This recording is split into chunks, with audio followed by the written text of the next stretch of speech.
I think some of the appeal to going older and older is eventually you're like, we don't even know who this guy was, right? The more anonymous the author is, Yeah. the more you can just be like, I don't know, man, this just came into existence. This just, who are we to question this, right? And like, there's appeal there. Like, absolutely, Hmm. right? Like, Hmm. that's not a problem. That's like, oh, this is nice. I don't have to worry about who the hell wrote this. He just wrote a cool thing. And then 700 years of people uh, thought it was great. Um, Yeah. but like, I don't know that that makes it better conceptually, or that like we can't advance anything. Like, I think you Right. can take those old ideas and go, I have this radical new idea, and it might go cool. The problem is, in our modern, in not just modern, but I just mean in the current moment, then I would go, well, I don't know about Dr. Sovryn, and if I, right, like, it's attached to you, and therefore I Yeah. have this extra like interpretive layer, Right. whether or not your idea was brilliant or not. Um, and so I think that's the appeal of going older, is that it becomes more anonymous, and we can like um, approach it with uh, our own lens, our own intent, our own bias. Um, Yeah. That's an interesting point you're bringing up because, and I don't know that I necessarily ever really considered that. Power on. Real-Time Sovryn is go. Whoa, the Golden Stallion, the man of tomorrow, Sabzu, the rated R radio star, Dr. Brian Sovryn, here, but not alone. In fact, going to break a life rule here. And that life rule is most other people named Brian, I've always found to be assholes. Now, I'm not 100% sure that that rule will get broken tonight, but I am being joined by another Brian, a dear friend who I call, and many call, and is actually quite the stage name for him. We call him BP, and that doesn't mean like his oil is leaking everywhere or anything like that. But but BP, man, welcome to Real-Time Sovryn. It's Thank so you. cool to have you on. Yeah. It's an honor to be here. I've listened to about 3 minutes to get ready for the podcast, Now, so you've been on some of the Patreon only Q&As back when I was doing those. I got to That's pick right. that stuff up again at some point. And brought in dynamite stuff as always, and always a good laugh as well. So I'm sure we're going to encounter many of those as we discuss things. Um, Yeah, the fine line between, am I trolling the show, or am I right, contributing intellectual insight to the show? exactly. Yeah, I love it when the lines get very, very muddy, very blurred. That's Like where I we live. yes, yeah, same. Yeah. It's like, wait, did Brian actually travel through time or not? Maybe. So Yeah, I'm with you. So, here's the thing. So, and you're a fellow New Hampshireite, or as I correct. call it, Ice Planet Zero. So we actually we get to hang out in person often enough, which is Hmm. always a joy. And I was debating on where I wanted to kind of start the conversation, but I've been wanting to have a lot of guests on. I've actually have other recordings of episodes I haven't released where I've had other guests on, and just get cool conversations out there with really cool people. Um, and so I was thinking of where to start off with this, and I think we should open up talking about some movies because that's something we've done. You and I, we've gone and caught a movie or two here and there whenever the ticket prices aren't some preposterous amount of money like they are now. Um, Hmm. and yeah, just insane. Um, but something that I don't think I got into too much or that I haven't discussed lately. Now, you are a massive Ghostbusters fan. This is true. This is true. Can you see it on the wall behind me? Anyway, the Yeah, vinyl album is up over there. hell yes. And I love that Super Nintendo like little schematic or whatever that is in the Yep. background. Hmm. That's Hmm. amazing. Yeah, I think the rest of my And the Lego Ghostbusters stuff is skeleton head. downstairs. I Yeah, don't. I have I like mean a whole you are, shrine and you downstairs. I love it. I love it. And you basically drive around in like in the Ecto One. So, like it's Correct. but anyway. um so I want to get your take on this Okay. because I feel like the Ghostbusters movies, pretty much everything after two, though maybe there's even something to be said about two, um, have been incredibly controversial. I mean, the 2016 one for varying reasons, but particularly Afterlife and Frozen Empire. Uh, in fact, I actually don't know a whole ton about really what the reaction was to Frozen Empire, so I haven't really talked about it. Afterlife I enjoyed quite a bit. You might have a different take on that, but I guess let's start it off and maybe work our way backwards. Let's start off with Frozen Empire. I mean, what was your thoughts on this? Or if you think naturally you should talk about Afterlife, go ahead. But what you got? Frozen Empire, most recent one, Yep, was I would give it a middling rating. middling. All right. Yes, We usually do middling. out of 10 on Out this of the show. out of 10, I would give it a 5 to 6. 5 to 6. Yes. Okay. Yeah, Let's hear it. so let me caveat my review by saying it is very popular to hate on things as a rhetorical position, right? And that Yes. I do not I hate on that. So me disliking this is not a lazy review. Right. You're not coming from the position, I just hate everything new. Like, that's not you. Correct. I Right. am perfectly fine with new content. Yeah. That said, Frozen Empire is entirely mediocre because they've lost the point of the series. And that's why, like, I'm a fan of number two. I'm a fan of the 2016 Ghostbusters. I think Interesting. they understood the assignment, right? Maybe they did something a little different, but they understood the assignment and they did what the core like idea is of the series. And that What would you say is the core idea? Yeah. I somebody else, a friend of mine, phrased it this way, and I think he hit the nail on the head. It's sardonic adults dealing with the horror of death, the unknown, the supernatural. Mm-hmm. That is, Sardonic. What a wonderful word. yeah, that's the core of what Ghostbusters is and what made it amazing. Mm-hmm. I think also another piece is like deep respect and knowledge of the like occult, right, not that they're concerned with like this must be true to Babylonian gods or something, but that Right. they know their source material and they're playing with pieces of that, with that knowledge. Yeah. Let me just touch on that for 1 second Sure. because the first film, there's like what is basically a throwaway line in it that I don't think most people knew was even a thing until you fast forward 20, 25 years later and Ancient Aliens does a whole episode about it. And that being the Tunguska event of 1909. Now, it was actually like 1907. They got the year wrong in the movie, but Hmm. Ray mentions it. Now, what that is, that's the event where like people think a UFO came through this like the woods in Russia or in the USSR, or well, it wasn't the USSR at the time, but in Russia, we'll just say that way, Yeah. and like just leveled all these trees and everything, and it's an insane thing. And so just to say that they have like a deep cut knowledge of things, oh yeah, you're totally right about that. As far as Sure. the occult or the strange, go ahead. Yeah, right. And I think like Zool is actually a reference to like a famous paranormal event as well that he just like Mm, took that name and read in any case.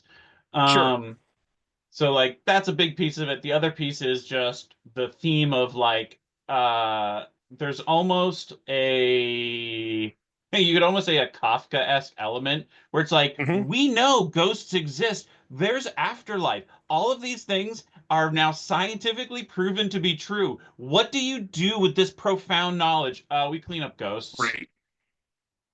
We got a job to do, man. We do a job. We have a job to do. And you're like, what? Right? That's Yeah. like Kafka-esque, where you're like, dude, do you not understand what we're dealing with here? And they're like, gotta make a buck. Gotta Yeah. make a buck. Um, and so all of that is to say that the newest Frozen Empire, um, I think that they're aware of some of those elements, but they don't quite stay true to them. And that in Frozen Empire, the best stuff for me was you get to see the librarian, what, Patton Oswalt, right? Basically the Yeah. inheritor of Ray Stanza's character of just being a nerd for the occult. You have James Acaster, who's one of my favorite comedians right now, right? So that's why Okay. I'm like, I'm not hating on this. I absolutely love James Acaster and was over the moon, so pumped that he was going to be in this movie, right? And his Right. performance is amazing, but they don't let him be Venkman or Egon. He's a secondary character. Um, Nah. and Paul Rudd is maybe Paul Rudd is a bit of a Pete Venkman or something, right? But like you have those characters in there. You're like, this is the cast we want to see. And instead, we're belaboring um uh the family drama that what's his face? Jason Reitman was like, I want to Mhm. do something about my strained relationship with my father. Okay, that's cool, dude. Right. Write that script. Why is that a Ghostbusters script? Well, because my dad Nah. directed Ghostbusters. Yeah. Right. I have all the love for it needing to work through our relationships with people and art as expression and all of that. Like, man, I Yeah. get it. Like, but you right, the message needs to match the like other themes involved. And Hmm. so I was like, okay, fine. We had Afterlife, which was a hot pile of diarrhea in a paper bag. And then we got, Wow. I'm like, okay, fine. Look, it made its money. They're gonna let us get back to New York and doing what the series was meant to do. So I went in going, I'm gonna give them another chance because I love these movies. And Hmm. then Hmm. they, and so I'm sitting down watch it, and they're like, oh, actually, all these characters are still here, including like characters that nobody cares about, but they're like, oh yeah, podcast. He's here because he's pretending to be at space camp because well, people need to see that character again, and you're like, Hmm. but he contributes nothing. This isn't this Hmm. is Hmm. this has nothing thematically. There's nothing he's contributing to this plot. It's like, Right. Well, let me ask you this. I mean, okay, do you think part of the issue might be, I mean, talking about, kind of losing the message. I mean, you said sardonic adults earlier as part of the core theme. Do you think part of the problem is that like it's focusing on kids, yeah, as the main characters? Yeah. I would agree with that. I mean, absolutely, like I think that's the weakest part of these, and they're really both. Even though there's kind of a flip flopping of the creative team, like you had Jason Reitman writing and directing the first one. Gil Keenan ended up directing this one, but Gil Keenan worked on Afterlife as well, and Jason Reitman was still a writer on this one. However, that all worked out. So I guess it's not surprising that for you, it was lightning striking twice and not in a good way. Uh, so yeah, go ahead. Yeah. yeah. I had just right. There was like all these moments of false hope in Right. Frozen Empire where we'd get Patton Oswalt, and I'm like, yeah, more of him, and they're like, nope, this is a one-off scene, and then we would Mm, get James Acaster, and it would be like, yes, more, no, no, right. and then like the strained love interest thing going on, and what's his face, Wolfhard or whatever the fuck his name is, right? Hmm. Um, his character does nothing the entire movie. He's there just to collect a paycheck because all he does is a series of scenes where he's dealing with Slimer. And we all know it's Slimer. There's Right. no reveal. There's no right? It's a whole C-level storyline, so they can have one line at the end of the movie where he goes, I know that guy. What? Yeah. What? Like How just did kind of that? stupid fan service. Yeah, Hmm. and like that should have hit the editor's room floor, right? They should have cut that out. And if they cut that out, it would be like, wow, this character isn't even in the movie. He would literally have not been in that movie. And you're like, yeah, Right. he shouldn't be. But unfortunately, I'm sure there's a contract that says, hey man, you paid this guy $5 million. He needs to be in at least this much of the movie. You can't edit him out of the movie. But Yeah. like they should have. They should have. Who cares? Give me more of these other characters who actually are appropriate to the genre. Hmm. Hmm. Yeah. So Frozen Empire, I'm still kind of holding out on that. Um, I mean, I did like Afterlife. I don't think that means that I necessarily like Frozen Empire. But Hmm. when I think about Afterlife a little bit more, part of it is I like a lot of the moments, and it's not necessarily the film because I couldn't give a rat's ass about Paul Rudd in any given form. Fair. Whether that's Okay. Ant-Man or anything he was doing back in the day, I don't know. He actually kind of annoys me.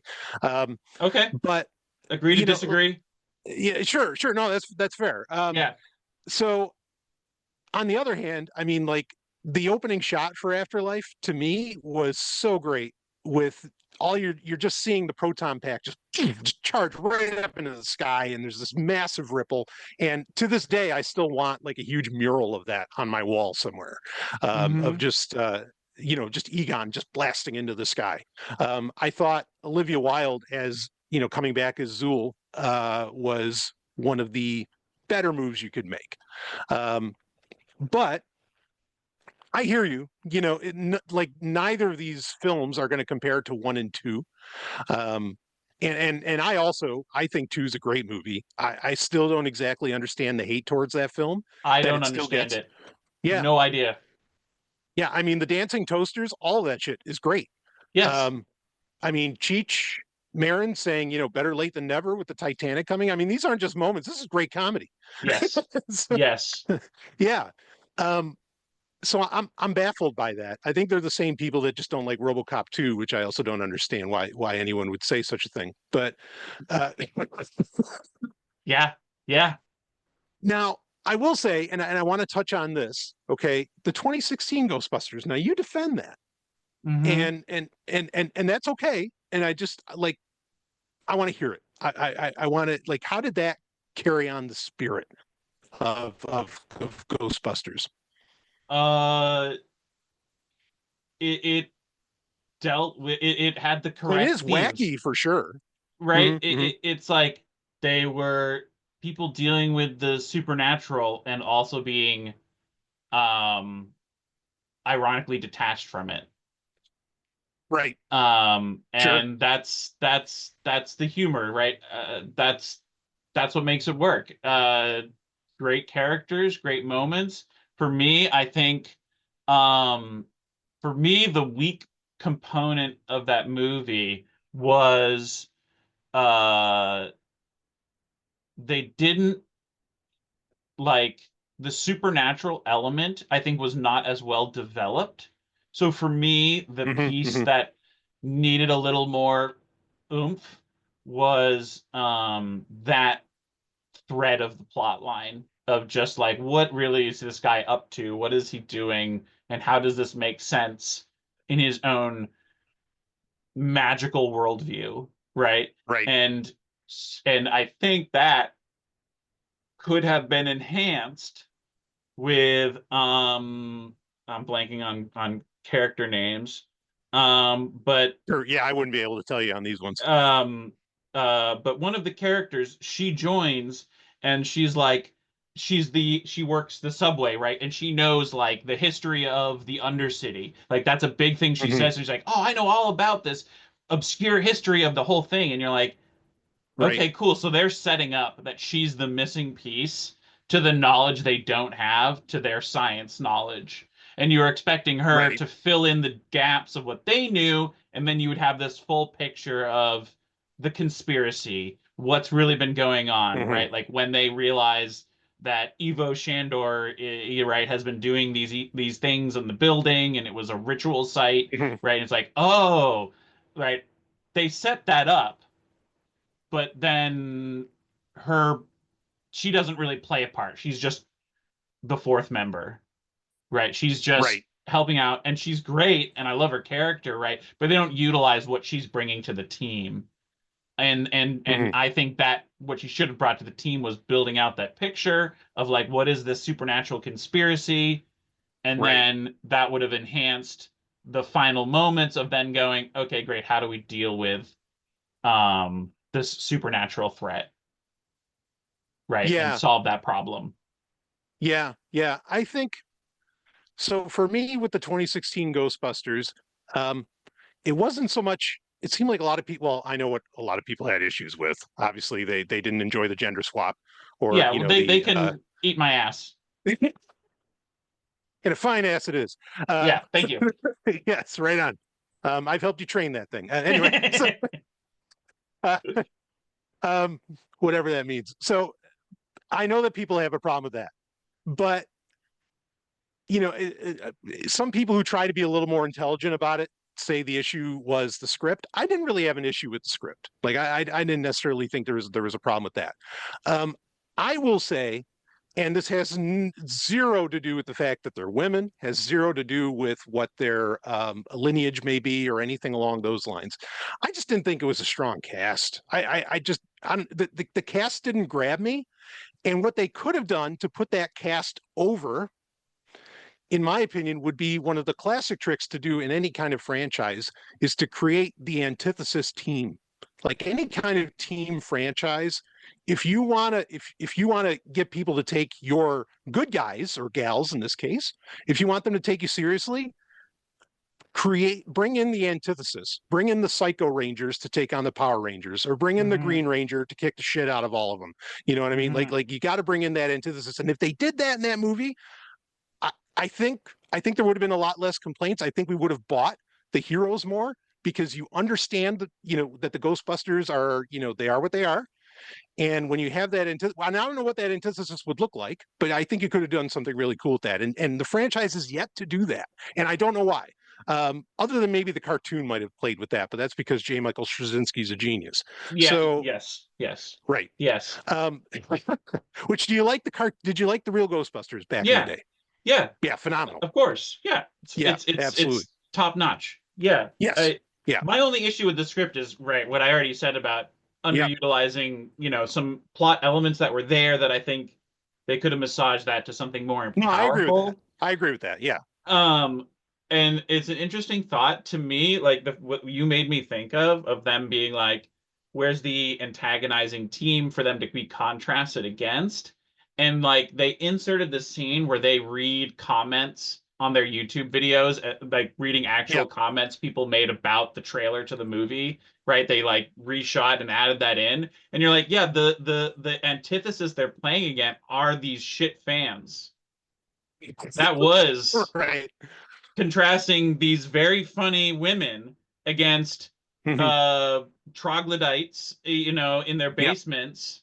And you're like, do I want to spend time with this guy he needs to bathe more often, but he loves the original Ghostbusters so much that he'll hate any other movie? Wow, what a loyalty that guy has. And you're like, I could hang out with him, or I could hang out with these very funny women. And apparently there's a contingent of people who are like, yeah, let's go hang out with the smelly man in his basement because he loves one movie so much and he doesn't understand, he doesn't have enough intelligence to love anything else. All he knows is that if he's loyal to this one thing and hates everything else, there are people who will go, good for you. Yeah. Good for you. Yeah. No, I hear it. I hear it. And I mean, the other part of it to me is that, for good reason, like the Ghost, especially the first two, and particularly the first one, is, just this revered film, is like one of those near perfect, if not perfect movies, and certainly comedies ever made. And the first one definitely deserves that distinction. But like, I'm always amazed at how many people never realize like the insane sexual overtones that happen at the end of that movie. In fact, like it's nearly a sexual ritual, to the point that the Ghostbusters are basically blowing their loads all over Zool. And like the Stay Puft Marshmallow, and after all this happens, after this, this giant orgasm, on a skyscraper in New York City happens, the Stay Puft Marshmallow Man blows up, and like, there's just white stuff covering everybody in the city. I mean, like it's a massive, it's a massive sexual ritual, and but these people are so goddamn blind because they're in their basement, I don't know, whacking off too much or something, and somehow they missed it. I don't, they're too busy seeing their own going all over the screen. They didn't notice what was happening on the screen. Yeah. But yeah. Excellent point. So excellent point. Yeah. And folks, we're going to get into some mysticism here in a few minutes, but but before we do that, so because I want to do a nice natural lead into this stuff. Okay. I don't think, if you're good with do you have any other comments on Ghostbusters? Or are you good? I mean, I could probably rant at great length, but I think we've covered the important stuff. Right. With Stay Puft Marshmallows everywhere. Yeah, so, I think that's a great, that wraps it all up. Yeah. All right. So another franchise that I know you're a huge fan of, as am I, would be Indiana Jones. Now, I don't think you and I have had the opportunity to really talk about Indy 5. Is it? Yeah, it's 5. Yeah, I think it's Dial 5. of Destiny. Of course, written and directed by James Mangold, who was supposed to do a Star Wars movie, but I don't think that's happening anymore. We'll see. But give me your thoughts. I mean, I have talked about this on the I did review it on the show, and it wasn't a favorable review. But I'm fine if you have a differing opinion. I mean, what did you think about Dial of Destiny? It was acceptable. I'd put it like acceptable. Okay. I would give it a 7. Far worse cinema you could watch. 7. So far, but that's not saying much, BP. It's like those far worse things you could watch. Well, sure. Okay, a 7. All right. Yeah, I just, we got more Indiana Jones. That's always going to be a good thing. Sure. Well, all right. Let me say quickly, that first 20 minutes. I know people felt like there was some uncanny valley there with the younger Indiana Jones and his older voice and all that stuff, and I get that. But like, that was still like some classic indie shit going on. But anyway, go ahead.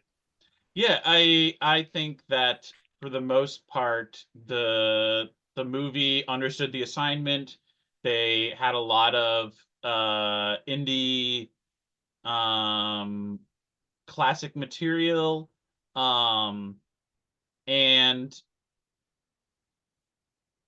yeah, I like all cinema post Raiders of the Lost Ark is is a downgrade, right? That was the high point in American cinema of all time for me.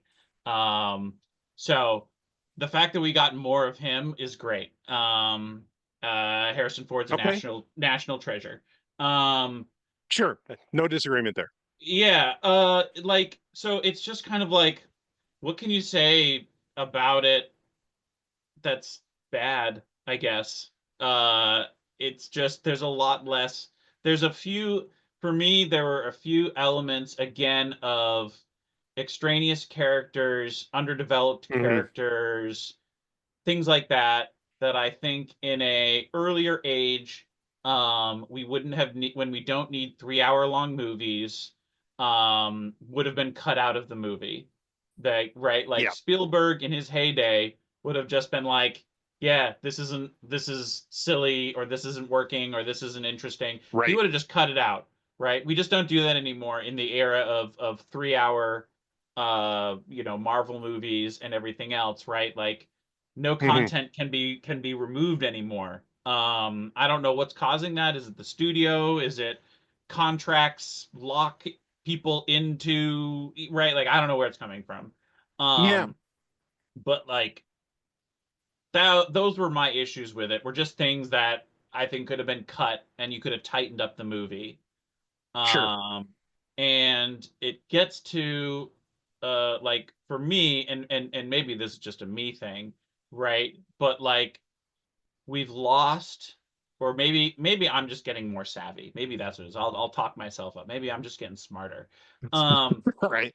but it used to be that foreshadowing and exposition were much more hidden, right? We were much more craftful in hiding all of that, Yes. integrating that into the narrative, and you don't realize you're getting information that's going to be important later.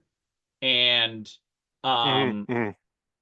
the Indiana Jones and the Dial of Destiny, some of its weak points are when they're doing exposition or they're doing foreshadowing, and you're like, to me, I'm like, they're shining a big spotlight on it, and I'm like, oh, okay, so later that's gonna be a Yeah. thing later. Great. Yeah. So they were Um, too on the nose. Like that was part of the issue.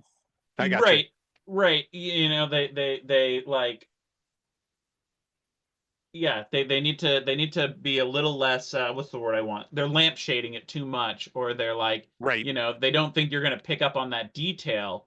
Um, and as opposed to the thing that is coming into my mind is the movie They Clone Tyrone.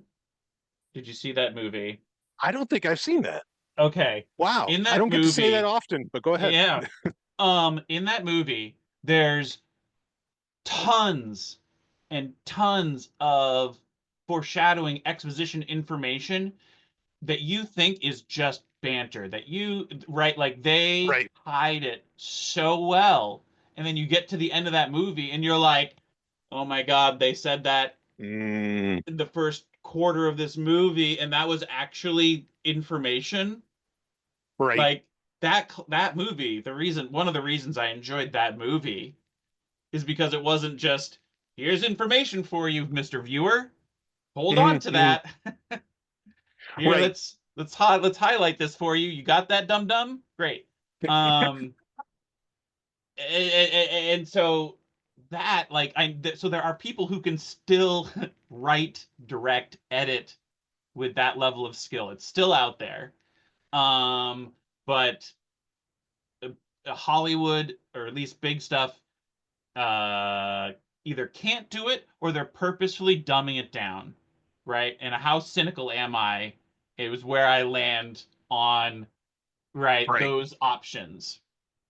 Yeah, Um, I worry about that because, like I'm reminded of Gene Roddenberry now. Of course, he kind of rewrote his own history, but whatever. We'll excuse that for the moment.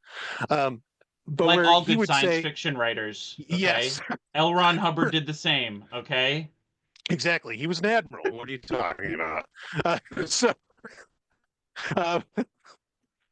uh, but Gene Roddenberry, kind of famously said that his idea for Star Trek, of course, he'd say wagon train to the stars, but he said his real idea for Star Trek was that he didn't want to treat the viewer like an idiot.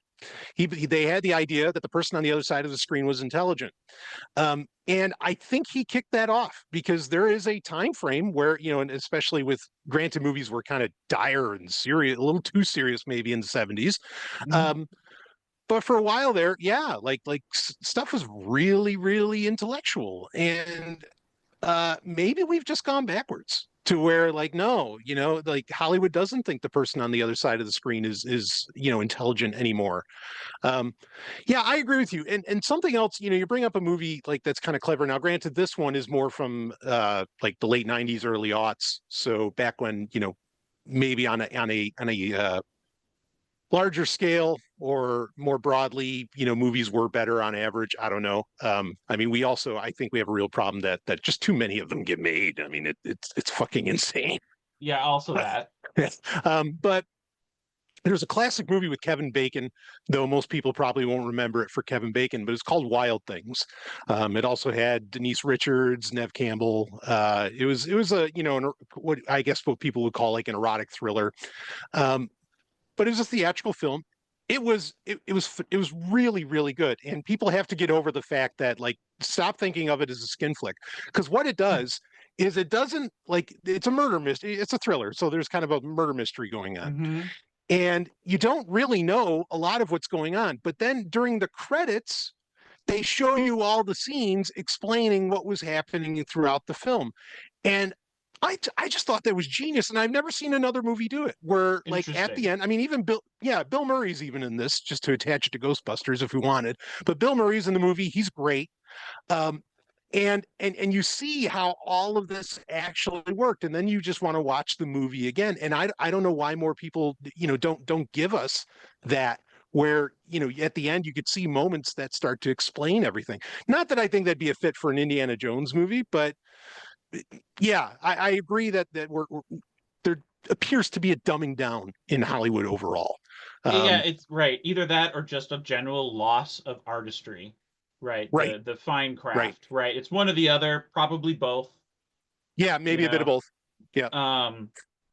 Yeah, and I think that to me, right, the boogeyman in the corner amongst these different things is the M.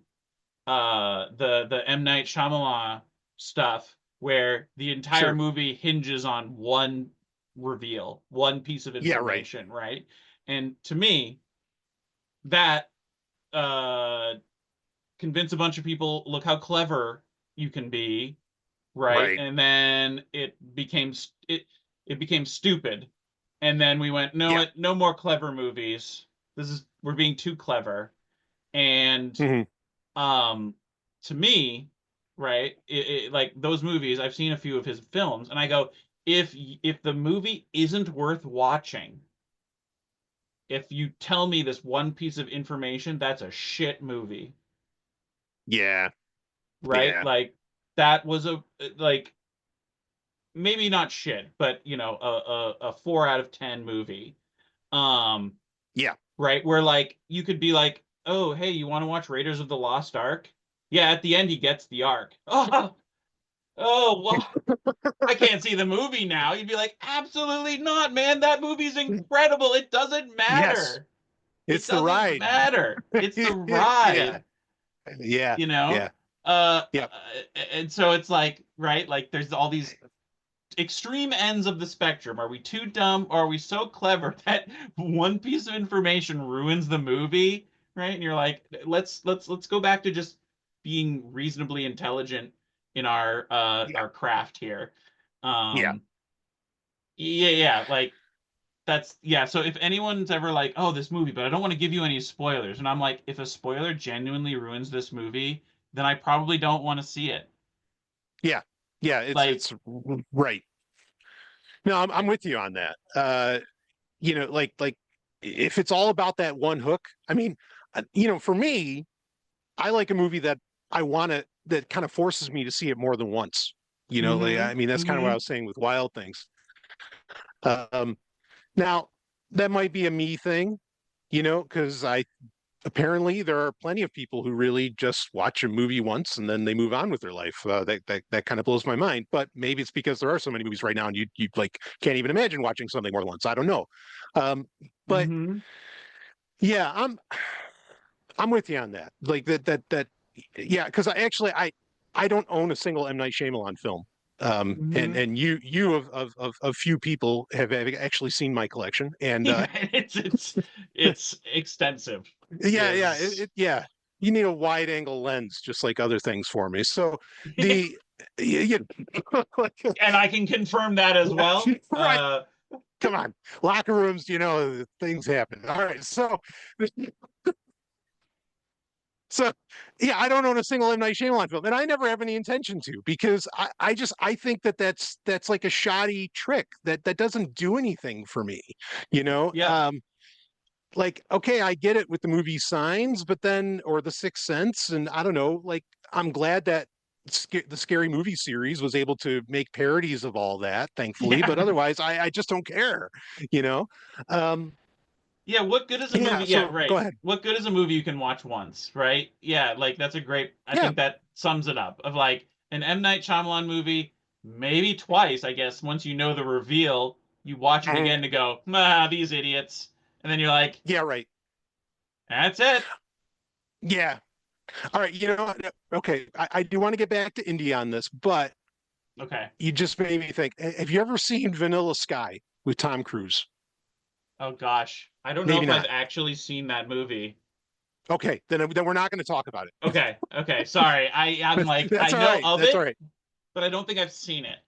All right, that's your homework. Okay, I'm You writing can that come down. back on. Yeah. But I mean, I will do the and I mean this might color it, but whatever. I will do you the favor of letting you know, like I hate this movie, but Okay. but you should watch it. Okay. And I want to hear your take on that. Just consider it in the context of what we're talking about. So Understood. yeah, okay. Um, so with Indiana Jones, now part of my okay, I had two issues with this movie. I mean, one of them, I don't know, what was her name? Phoebe Hmm. Walker something. She's fine. I just I needed somebody more in that role. Like, especially when you're putting this person up against Mads Mikkelsen, you've got Antonio Banderas of all things in it, which he was. I enjoyed him in the movie. I really needed a character that could just try to, and it's fine that it's female, but that could just try to pull off the panache of Harrison Ford. Like if you're going to be somehow the replacement or the progeny. I mean, this is the same thing, and I know you also like Kingdom of the Crystal Skull, which I kept from calling it Kingdom of the Crystal Skull fucking, but I know you like that film, okay? I But it would was the give that same one like deal. a I would give that one like a 7. Like I would rate that Okay, equivalent to Dial of Destiny. okay, no, that's fair. I would actually put them in similar territory. Um, But Shia LaBeouf, I didn't think like he didn't have it. And I know No. Spielberg loved him for a time, but he didn't have it. And No. that has nothing to do with the swinging with the monkey scenes. Like he just you've got to give me somebody who can live up to Harrison Ford, and I believe those people are out there. Yeah, I think But she got closer than Shia LaBeouf did. I will oh say yeah, sure, that. yes, yep, I agree, I agree. She's come the closest of anybody, so Right, it points to her for yep, sure. Um, yeah, but yeah. I hear what you're saying. You needed her to be a little more on Indy's level of charisma. Yeah. I just need presence. I'm not even saying you have to write her like a guy. I'm not saying you have to write her like Indiana Jones. I just need presence. I need to I need to be drawn in like I am with Harrison Ford. Like I want to like be so enamored by the character that like, yes, I actually do want to know the origin story of how you got that scar on your chin. You know what I mean? Like you're just that interesting of a damn person. And it wasn't there. But did you ever play Indiana Jones and the Fate of Atlantis? Oh, golly, that's The, long ago. yeah, I mean that's ancient. Yeah, I'm yeah. gonna get that So on Steam to replay that, I think. yeah. Do so, or just watch the YouTube video. Like that's a totally valid thing to do. Um, I guess the point I'm bringing up with that is I think, as well as the novels and comics, like there are great Indiana Jones stories that have already been told. Like it's not like it's over. You know Yep. what I mean? It's not like there are, oh well, this character's just kind of done. No. There have been many, many, many, many, many, many, many great stories. And unfortunately, this is the other thing is that Hollywood just doesn't want to. They don't seem to want to bring any kind of prior IP like that to life. I mean, make even when they make movies based on books, especially lately, I actually get kind of pissed off about it. Not because like I don't need a movie to be exactly like the book, but it's clearly the director, writer just wanted to make whatever dumbass movie they wanted to make. And they're just using the book as a vehicle, Yep. like it's a marketing vehicle, and that's all that it Yep. is. Yep. Um, I'll give this to Dial of Destiny. I don't think it was that. I don't think it was one of those cases where James Mangold wanted to make, Yes. just whatever dumbass movie he wanted to make. He actually cared. I'll give him that much. Yes, I I would don't know agree how with much more you. I want to give him. Okay, Yes. fair. So speaking of all this, Hmm. okay, of Indiana Jones, Ghostbusters. Now you've been watching this stuff since you were how old? As far back as you can remember? Oh God, yeah. Like earliest memories are Right. definitely involve watching one of those two movies. Sure. Yeah, the So these, trifecta to complete it, so everybody knows the full picture of me, please. is Back to the Future, is the Ah, is the other piece of that triangle. okay. Is that at the top of the pyramid or one of the like sides? It depends. It rotates with like my mood. You know, which actor is most problematic at the moment, right? Will like cause the Mm, triangle to move, right? right. You know, that's yeah. So it's hard, right? Okay. It's a trinity, you know, and Yeah. all is one, and yet all our three are separate, and Everything comes in threes. So, yeah, all right. So that's a great mix. And I would love to talk at some point. We're going to have that conversation around Back to the Future as well. I sure. certainly love those movies as also. And even the cartoon was a lot of fun. Hmm. Um, but so myself also, I've been watching I can't remember when I didn't see Ghostbusters. I can't remember when I didn't see Indiana Jones. Hmm. Like it's just always there. It's always Yes. been there for me as well. Now, you and I share something else. Not in the locker room in this case, but we share something else. Uh, and that is and it's not something that I've been super well known for most of my recording career, um but it's something that's come to fore over the past few years. But you and I share an interest in mysticism, and Hmm. and and and interest might even be far too gentle a term, but because I also live it. I don't want to speak for you, but would you say like what got you into mysticism overall? Do you think seeing things at such a young age like Ghostbusters just replete with the occult, or Indiana Jones replete with the occult, like unavoidably so? Hmm. um do you think that this led you down the road? How did you get into mysticism? Um, I think they maybe put in like a predisposition to those ideas. Sure. Um, I think what got me like learning about it, like more in a more like I'm voraciously curious about like most anything. You know, I'm not an Right. expert in all these Okay. things. But like I like learning about everything. So that's like a first thing, right? Anything catches my interest, I'm Yeah, gonna sure. go learn about it. Um, and I think it came from, and again, actually, it does feed into those films, was like interest in science. Hmm. Right? A strong element of like Ghostbusters is like science is exists in the same universe as the Right. occult. Um, and um for me, I think it was like learning about science, learning about the natural world, learning about history. Eventually, if you're like, pick any branch of science, go ahead and pick one, right? But you like start following that back, right? Me being curious. First, you kind of go, what's the current state of physics? And you're like, okay, here's Einstein, and here's, all these different things.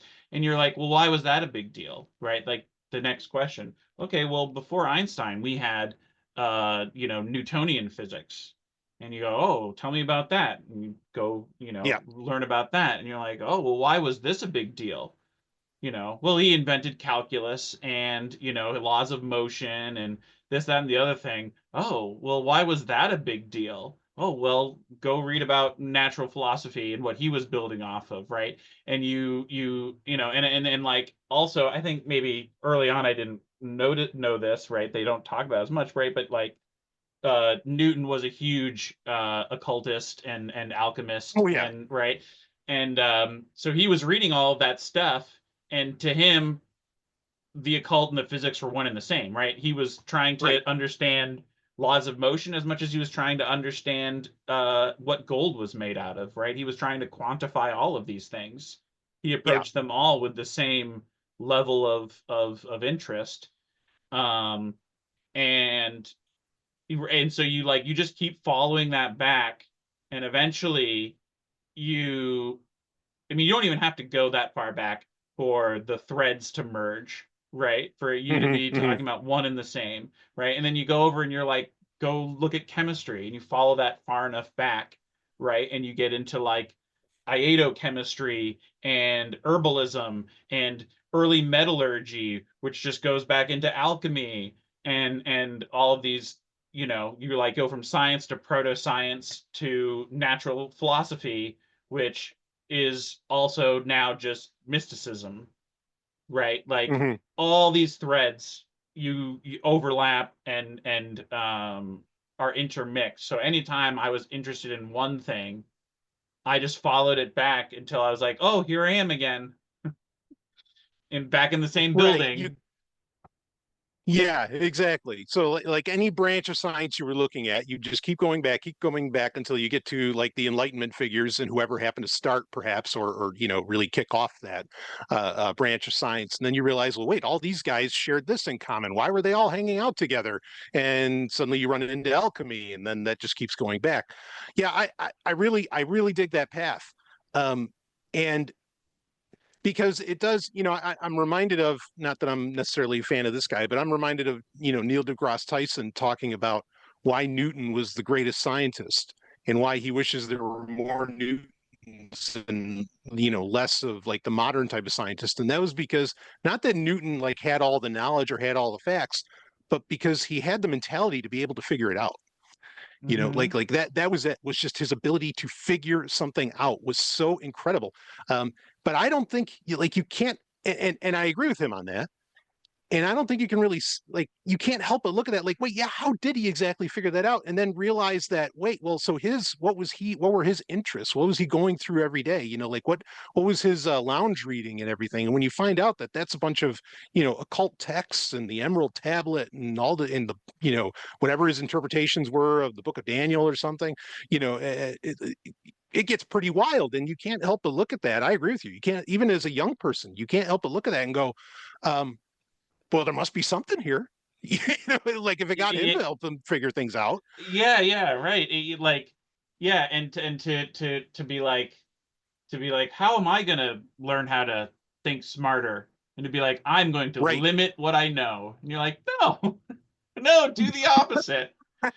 Do the opposite. Go read Yeah. more things. Like this pops into my head of they had what for some reason what pops into my head is a total tangent, right? Is they had some super high up of the United States military was being grilled by Congress about the libraries that they have on United States naval ships and the books that are Hmm. in those. And one of them was like the like Communist Manifesto or something, right? And they're like, how could you Right. have Americans reading this? And he just straight up goes, how are my soldiers supposed to understand the rest of the world and the people they might encounter or fight by never reading anything about them? And he just Right. straight up is just saying this to these morons, right? And it's like, Yeah. yeah, man, like it's not just a know thy enemy thing. It's like you gotta learn other ways of thinking to Yes. be a better thinker. Um, Yeah. I mean, even, it's similar to actually, a military concept is, or quote that when I was in, that they bantied about a lot, was because some of us, like, we had to learn Farsi, and depending upon where you're deployed, and they'd always pull out this nugget, this quote that says, when you learn another language, you gain another soul. And what they really mean by that is you literally learn a new way of thinking. And I think philosophy itself is also a language. And mm-hmm, so, mm-hmm. even if you don't agree with communism, like when you learn about it, you actually do in effect learn a different way of thinking. You learn a different language. And how that could be harmful to the human mind, uh, I don't see how. Unless you're just somebody that's wishy-washy, but then you're already going to follow whatever was order of the day anyway. But Yeah, um, right. Yeah. How yeah, weak-willed are you that yeah, introducing a exactly. new idea is going to, yeah, like just Yeah, totally change what you believe, I guess, or like yeah. your who you are. Well, I think it's hilarious that Congress is like terrified of books. That always gives me a good chuckle. Yeah, Like, it's a how hilarious. Nazi of you. Yes, it's amazing on so many levels. So many Right, levels. Yeah. right. Yeah, like just yeah, and so that I think my voraciousness for like learning and reading every time you find a new thread, it's like, Mhm. what, well, tell me more about that. Tell me more about this. And you go read about some other place in the world, some other way people think, and you might go, that's insane. No, thank you. And Right. now now you've got Yeah. this other, you won't go down that path again. Right. You know what to avoid. Yeah, exactly. Yeah. So now, I mean, just to give like, kind of more broad anonymous background on you. I mean, so you are a man of the stage, an impressive man of the stage at that. But you are also, I mean, what were you schooled as? Can I call you an engineer, or what is a That better term that for is you? that's the word they did put on the degree that I got. That's what they Yes. put on. Uh It's an uh engineer. that's what Right. they it yes, chemical engineering by training. Um with Mhm. a focus in biotechnology. I did a Right. biotechnology degree, and then I did a chemical engineering degree with a biotechnology focus. So it sort of doubled up on that one. So Exactly. that is So my this my interest in academic science, background. bingo. Yeah. So your interest in science, it literally is academic in that sense. But I mean, this isn't just armchair shit. Like, no, this is who you are. This is, Yes. like you are absolutely trained and schooled in this. So, and I think that's important to get out there. Um, do so let me ask you this. As far as that mysticism, has there been anything in particular that you've learned about, even like a particular figure, um, that's really spoke to you? And I don't mean like in the middle of the night, in some kind of wet dream, but like, that like you really felt like, okay, no, this guy's onto something, or this gal's onto something. I mean, like who's really spoken to you?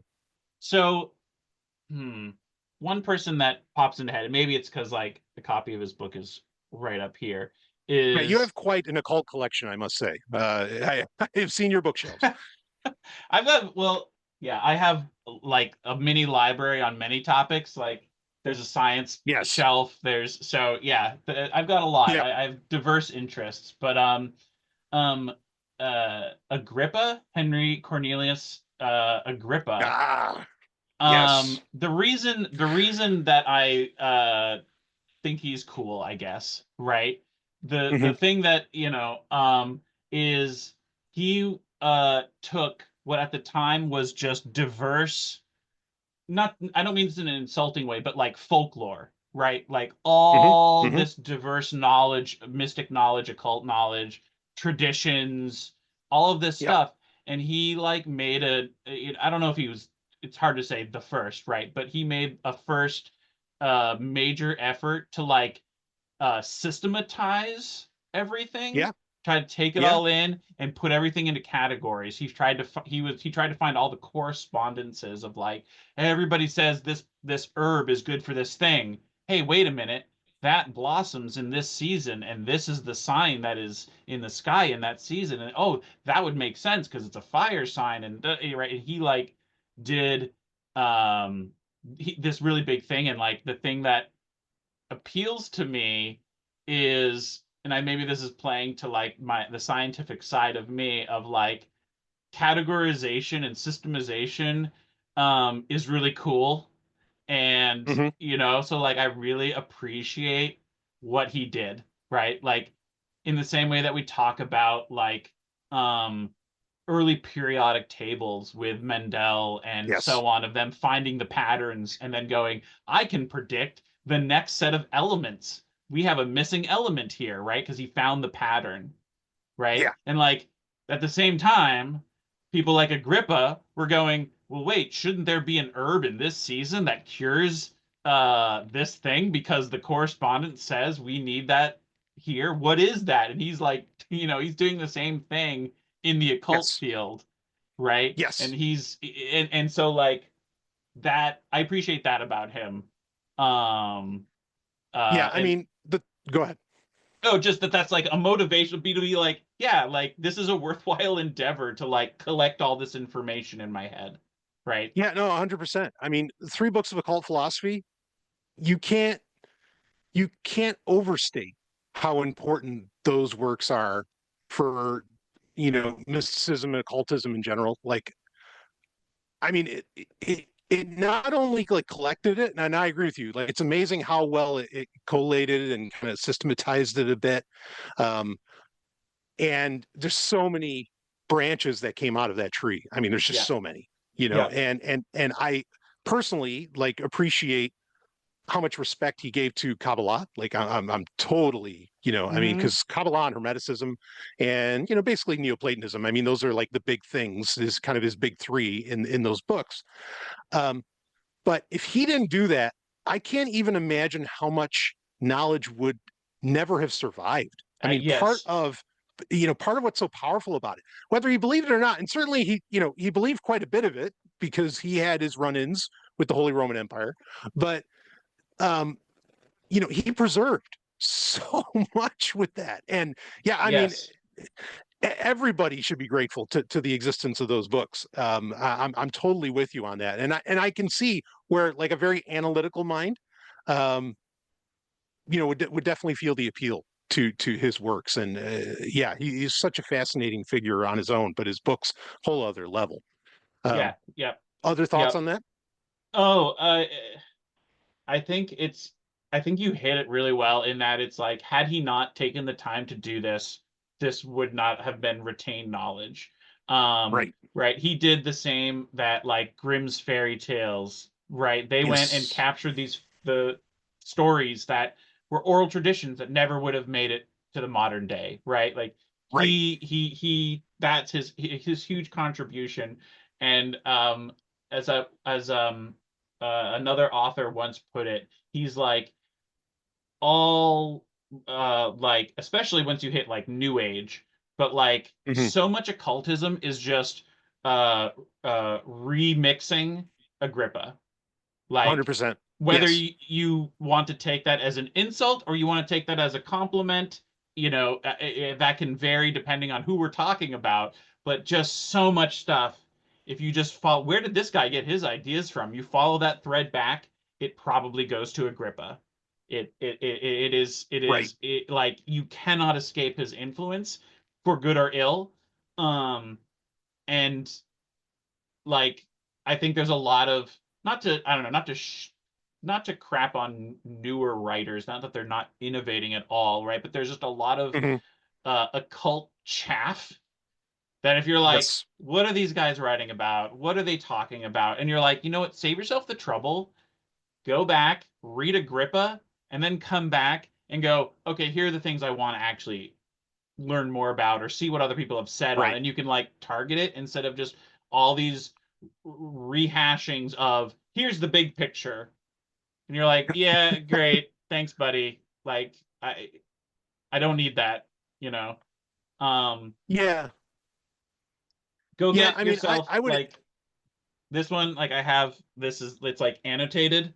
Get an Oh, annotated right on. copy. You can get obviously all these books are public domain, you can get for free, Yeah. I mean, but because this is like 16th century stuff. Yeah. yeah, but get an annotated version to help you understand what the hell they're talking about. That Hmm. because we're looking at it in a modern lens, right? Get Right. an annotated version, spend the couple of bucks, like, and you'll be Yeah. filled with knowledge.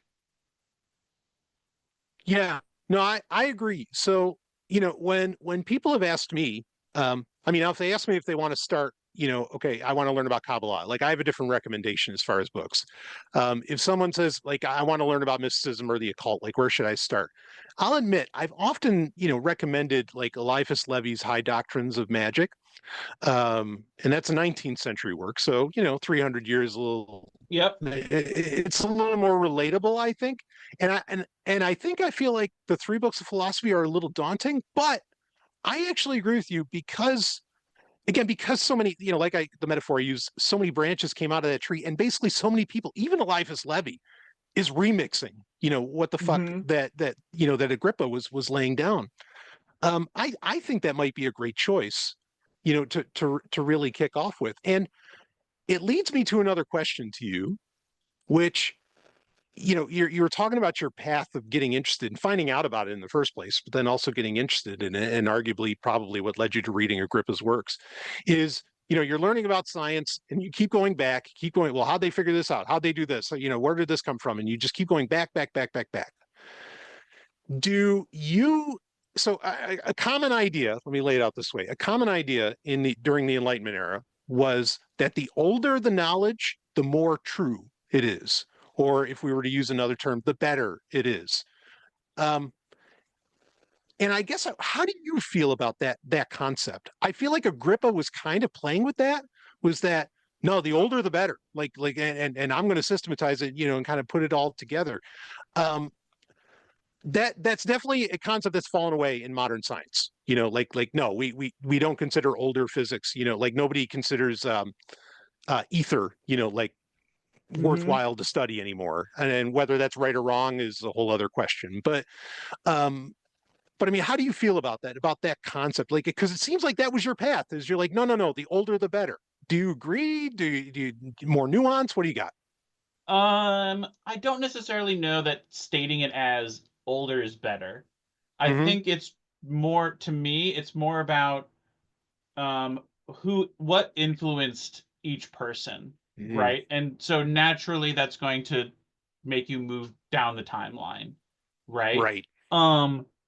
But I think some of the appeal to going older and older is eventually you're like, we don't even know who this guy was, right? The more anonymous the author is, the more you can just be like, I don't know, man, this just came into existence. Who are we to question this, right? And there's appeal there. Absolutely, right? That's not a problem. That's oh, this is nice. I don't have to worry about who the hell wrote this. He just wrote a cool thing. And then 700 years of people thought it was great. But I don't know that makes it better conceptually, or that we can't advance anything. I think you can take those old ideas and go, I have this radical new idea, and it might go, cool. The problem is, in not just modern, but I just mean in the current moment, then I would go, well, I don't know about Dr. Sovryn, and if I, it's attached to you, and therefore I have this extra interpretive layer, whether or not your idea was brilliant or not. And so I think that's the appeal of going older, is that it becomes more anonymous, and we can approach it with our own lens, our own intent, our own bias.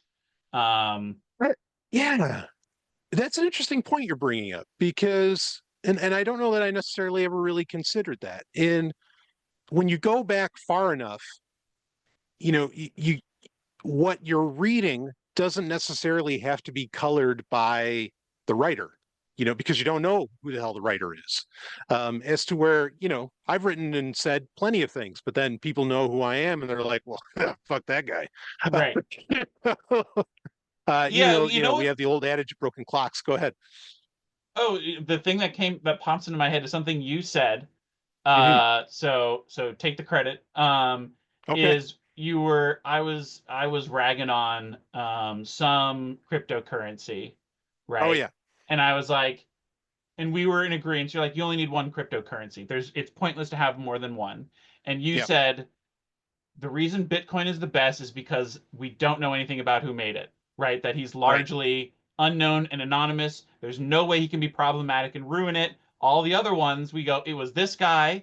Maybe he was cool, maybe he wasn't, but it's still a guy, and you're gonna have feelings about that guy, and he's still alive and could pull a J.K. Rowling and turn into a transphobe, and then we will hate it. Right? You're like, Bitcoin is perfect because it isn't tied to some identity. It just exists. Right? And that makes it good. Yeah, and because it's not, because it has no agenda. I mean, we could say the white paper had an agenda or something, but we can't be certain necessarily of the agenda, and we can just take it on its own merits. And that's what I think you're hitting at, that is so great, because there's a common criticism And it's true in really any historical text, regardless of what the subject is about. But it's doubly true when it comes to religious, spiritual, occult, mystical texts, whatever, is it's super common to write something pseudonymously, meaning you attach, somebody of veneration, you attach their name to the text and you say, well, they wrote it, not me, they did. And you do that to it's like a band doing a cover song of a great song, even though they might do a shitty job with it. It's like, well, yeah, but you know the song, so why don't you listen? It's the same concept, but I think that maybe that's short selling some of the people who wrote pseudonymously. In that, no, maybe they were doing it because that way you would take the text on its own merits. You would take what they're Right. laying down. Just what does it say? Forget about who the hell wrote it necessarily. Okay. Or at least it wasn't me. And just take it for what it says. And I think that's a powerful thing to do. Like this power of pseudonymity and the ability to get away from it, having it have some kind of agenda that, or worried that it's coming from someone else's psychology. When you know them. I think there's something actually really powerful in that. Now, I'm sure plenty of other people have already thought about this, but you just made it sink in for me. That could be a very good thing, because I think like in Kabbalah, the primary text in that is the Book of Zohar, which gets attributed to Simon Bar Yochai, who was, a sage in, like the early parts of CE, of the Common Era. Okay. Mm-hmm. But other people say no, it was actually written by this guy in the 13th century. And so they actually, the sad part is a lot of people discredit it because they're like, well, it's claimed to be written by Shimon Bar Yochai, but it's actually written by whoever, Moses de Leon or something. And um and that's a shame, because he might have done it just so he could be like, no, look, all of this is like legit, but I just don't attach me to it because I'm an Sure. imperfect person or something. You know what I mean? Yeah. Yeah. Go ahead. Yeah, right. And the trick is, right, the is that if you write something in, especially in today's day and age, you write something anonymously, nobody's Mhm. going to look at it. I'm going to write Yeah, this no, brilliant idea, put no name on it, and just stick it on a shelf somewhere and hope somebody sees it and thinks it's brilliant and spreads it around, right? So you're like, right. you can't just go, I have a brilliant idea, and somehow everyone will read it and know about it. You're like, yeah, it's really hard to do that. That's Yeah, yeah, yeah. so Yeah, therefore so I could we see. don't have Go ahead. we don't have those new contributions with the same gravity. Right, right. And what a pity. Because yeah, I think that, like the and it's just easy to point at them because they were kind of a focal point, a bit of a nexus. But like the Enlightenment figures like Newton and others, um, they were able to look at these things with fresh, new eyes. They didn't have to look at it like, say, maybe the Romans did or something like that, because the Romans actually had some understanding of maybe who the person was, and they were just able to take it as it is and come up with all these just brilliant extrapolations from it all. Mm-hmm. Um, yeah, that's a fascinating point to bring up on this. Um, speaking of authorship, I don't is there more you want to get in about mysticism? Oh golly. No, we've I mean, covered we're some going to do good this stuff. again. Yeah, Yeah. yeah, yeah. Yeah, but yeah, so yeah, I think we've covered like the thrust of my point in that like older Mhm. is interesting, but not necessarily better, right? Right. I will say I love a lot of old texts, Yep. and um, but I don't know that I would preclude newer ideas. I think there could be newer ideas. The problem is it's hard to find a fresh idea. Um, and I Yeah. think that a lot of that stuff is probably buried over in the neighborhood of chaos magic, right? Yes. There's Yep. probably people, who in enough time we're gonna go, wow, this school of thought right here absolutely blew me out of the water, right? But nobody's reading Sure. it right now. It's not hasn't been spread around enough, right? I'm sure there are people coming up with interesting new ideas. It's just tough to find out about them. Yeah. Right now it's too siloed or it's too noisy, and you can't find those gems. Yeah, you can't find the signal. I mean, that was like Agrippa's kind of where he lucked out. No one else was putting this stuff together. No one else Yep. was writing this shit. And so yeah, so his 3 books become, the standard for so long. Yeah, okay. So actually there is one last question I want to get to you. Okay. And that is as a learned man. Uh you know, I mean, like what credit do you give, shall we say, to in whatever term you're comfortable with, occultism, spirituality, mysticism, whatever. Like, what credit do you give to some of this stuff? Do you think about, some of what Agrippa was laying out, that science is not bothering to explore for varying reasons? That there's something there, that it's legit, that maybe there's an interior science that hasn't been explored yet. I mean, what do you get what I mean? Sure. I I think at the end of the day, the like a truth I go back to is that, okay, we have, I have my rational scientific world filled with mysteries that we don't Hmm. all understand yet, but that it exists, and here I am in it, and that the if the miracle of consciousness is a emergent phenomenon of the universe, right? Hmm. That, like, me being a conscious person is something that is an emergent property of the laws of the universe,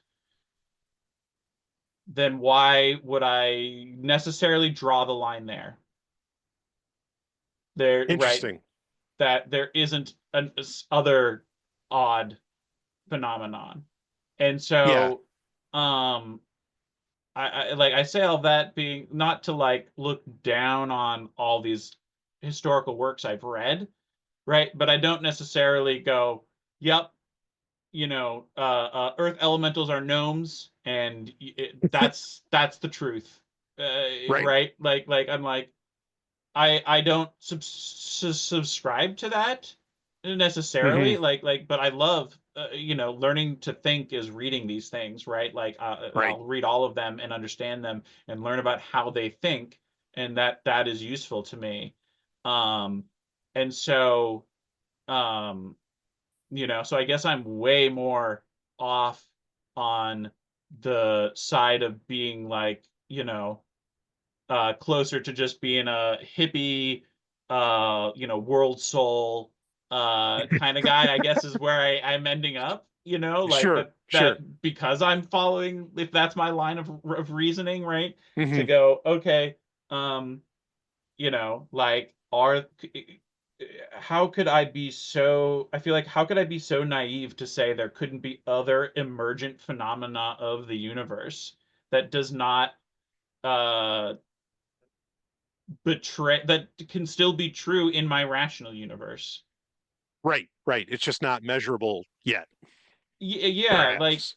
yeah, like, there could be, you're like, okay, so then, is divinity, the godhead, the demiurge, an emergent property of the universe, right? Like, there Uh-huh. is a galactic consciousness or something, like, um okay, Well, right. I love what you're saying here, because you're actually, a super important scientific concept, that being emergence, right? Meaning that something is greater than the sum of its parts. Like, something is capable of doing something that if you just looked at what it's made up of, why would it suddenly be able to do that? That doesn't make any sense, right? That's basically emergence, if I got that right. yeah, absolutely right. You look Yeah. at atoms and protons and electrons, and you wouldn't necessarily go, these Hmm. could turn into an atom, right? You're like, I don't know, they repel each other, Right. all this other, you're like, and then all of a sudden you got an atom. You're like, whoa, that's an emergent property. And Right. then you throw some more atoms together and you've got molecules. And you're like, whoa, where's all this coming from? And you just, like, keep Yeah, building up. exactly. Next thing Yeah. you know, you have a thinking person. Right. Yeah. Some more than others. Yeah. Yeah. Yeah, no, I love this, because it's something that I think gets ignored a lot. Is okay, we can measure this, measure that, measure this, but I love the way that you're bringing up, okay, some of this phenomena might be possible, and it's possible because of emergent properties, because of the very concept of emergence. And that's something I don't hear often, that I think, even some people maybe on shows like Ancient Aliens would do well to mention every once in a while, and they don't.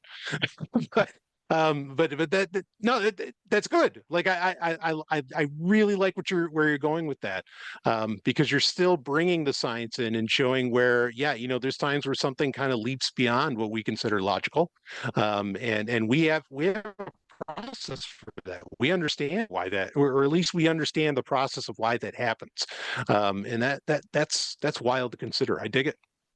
Yeah, yeah. And so the place, I guess, where my thinking falls short, right?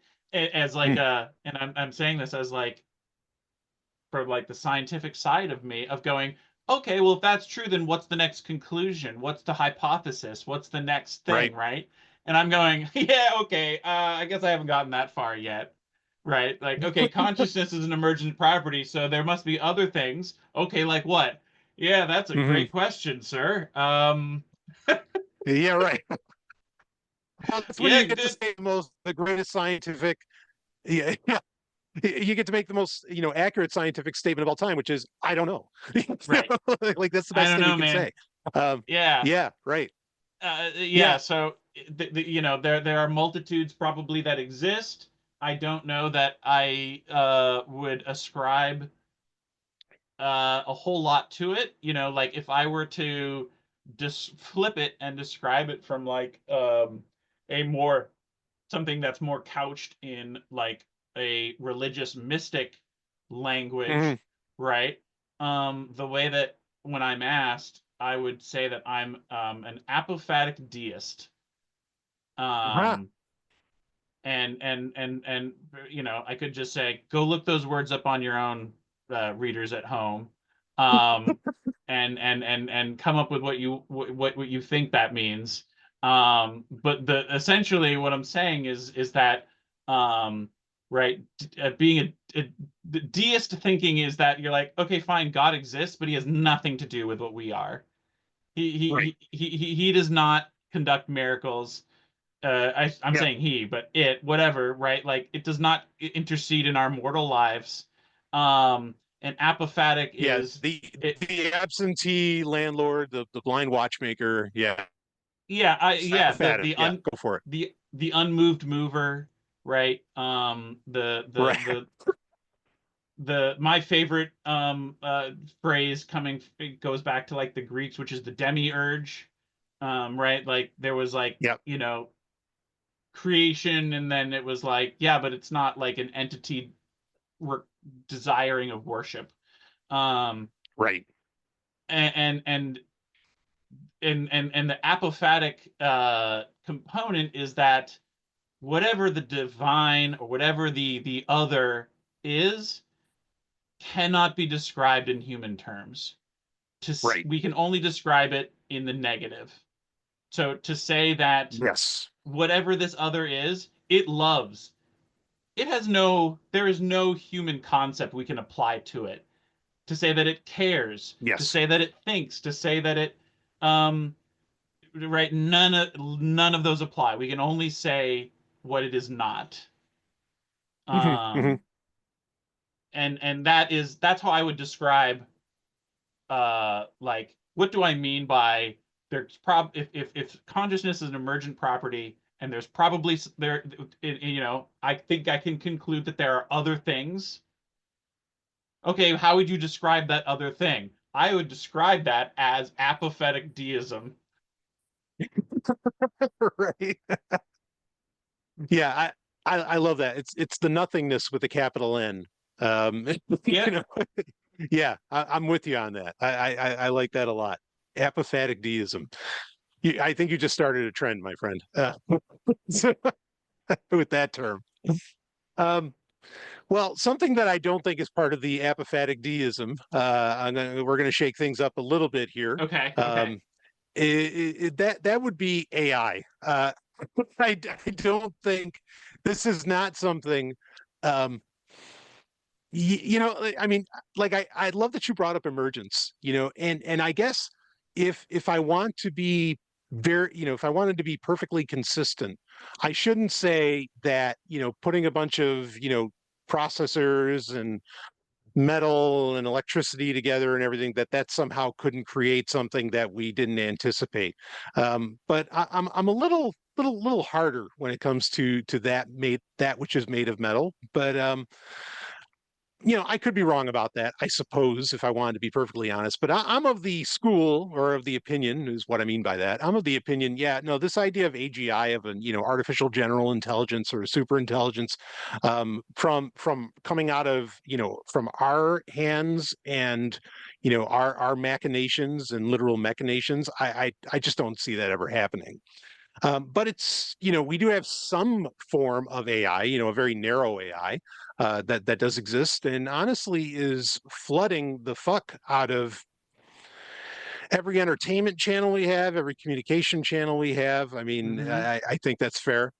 Uh, and, you know, as we get flooded with all of this crap, in fact, I mean, I'm honestly to the point that I think a lot of scripts, Hollywood scripts of movies that have already been made, I'm of the firm belief, I think a lot of those scripts were completely not written by humans. I think they were written by AI, because like it's one, sure, everything's a remix, but like some things are remixed just like you can see it's not enough. I don't know. Yep. So yeah, it's bad. It's bad. It's and bad. yeah, and when I see all of this, the thing that comes to me is, man, I want to go and see really, really live entertainment. You know, like I feel like this is the response to being flooded with, the ultra remixes of AI. That's all around us. And I got to admit, for myself. Well, let me ask this first. Okay, I mean, so you seem to agree with my assessment here. Very Do much you so. feel like do you feel like AGI is something that's on the way that we're just going to have to deal with in the next 4 years? What are your Boy, thoughts on that? Quick. AGI is Yeah, no, it's just is toss it in your hand. it's I think that maybe someday we'll get there. I don't Okay. think I don't think it's waiting to uh happen right now. Sure. We are the technologies going on right now are not AGI, right? I think Right. that the biggest thing we could all do right now is develop better words to describe all the things we're talking about. Right. Because AI is so overused, we may as well just go back to talking about computers. Yeah. I think computers might do this. Like, just call it computers because you've so overused AI Yeah. to mean way too many things. Stop even using that word. Just say computers unless you're going to be specific, right? Right. Which No. isn't directed at you, right? But is like in the general Yeah. discourse. Anytime you start talking about one element of it, you have to you have to put in all of your asterisk caveats to go, I'm not talking about that kind of AI. I'm not talking about this Right. type of computational model. I'm not talking about, and it's because the term is overbroad.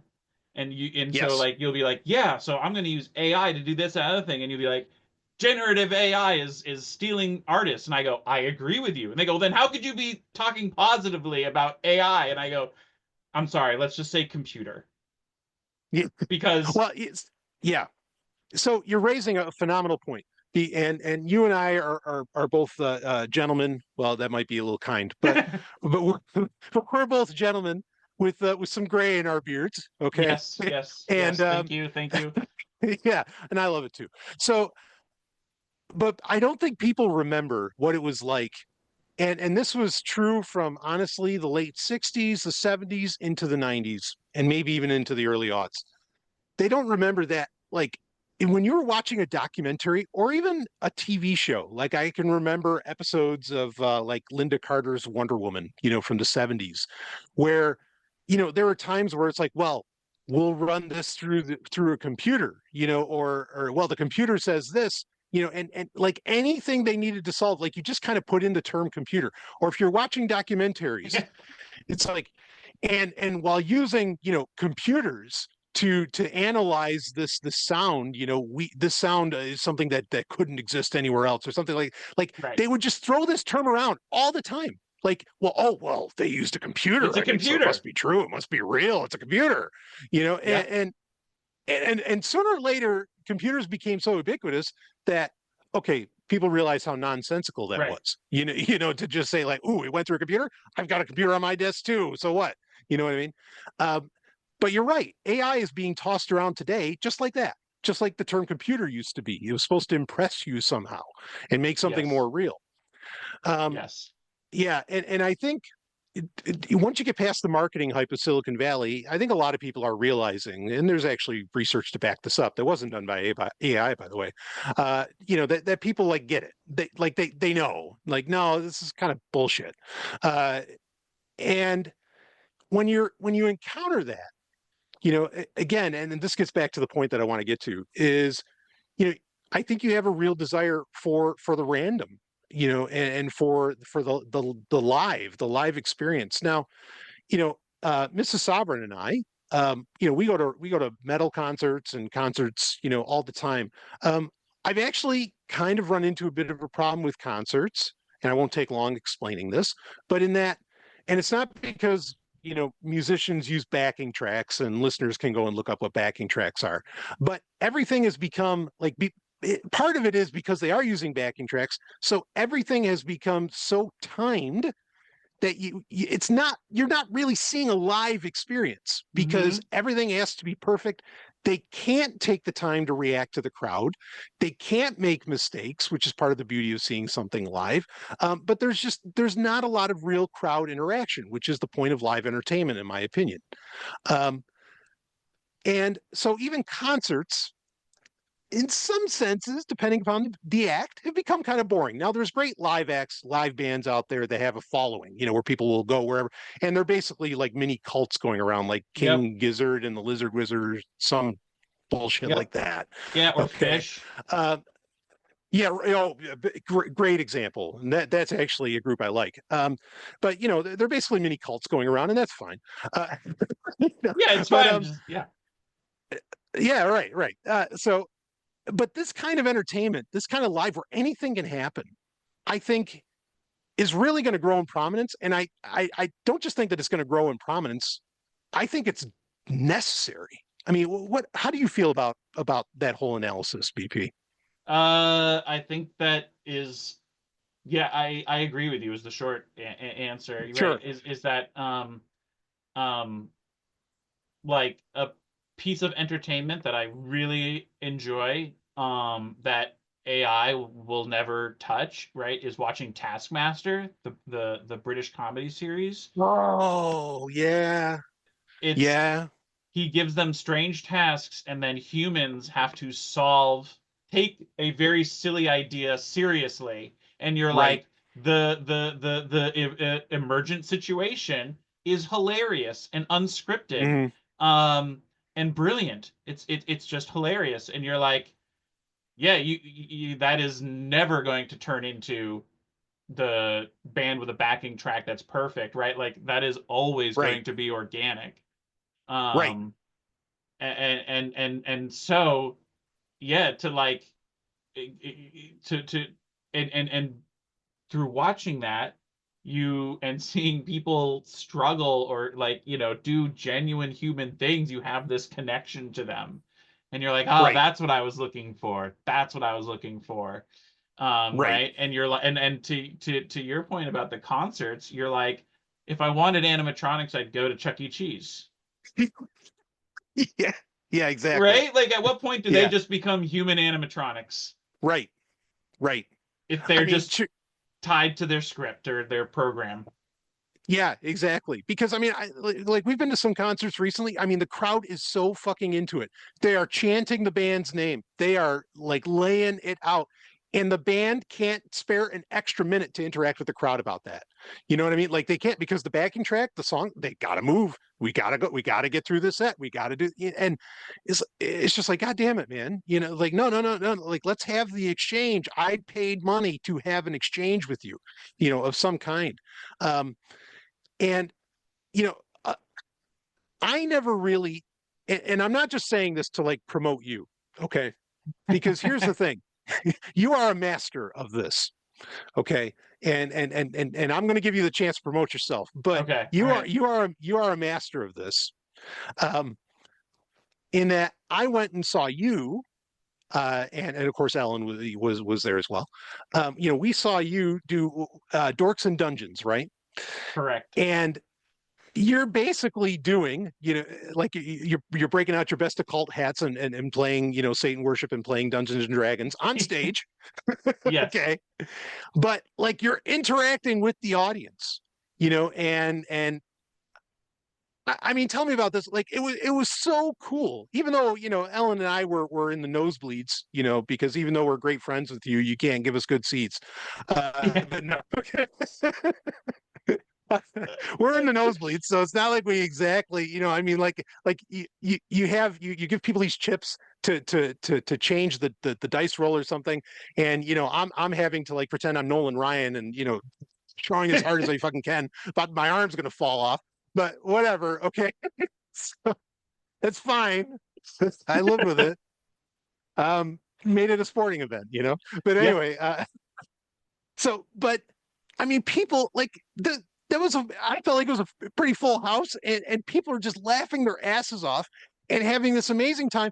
Netflix is never going to be able to provide this experience. You know, no AI is going to give you anything fucking close. I mean, just the pure randomosity of what you're doing it was so wildly entertaining. I mean, tell me about what you do on stage.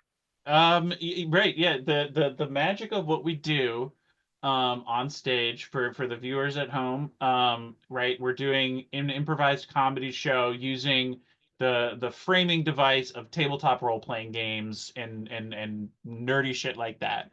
And you know, so we're inventing scenes and problems, and these characters are on this journey, and we are allowing for dice rolling to influence how that goes. We don't know what's going to happen. And then we go, okay, but that's not chaotic enough.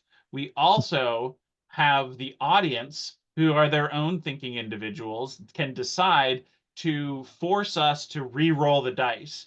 So nothing's a guarantee, even once we've done that, right? The audience Right. can dictate that. And then in addition, we will solicit suggestions and information from the audience to add to our narrative.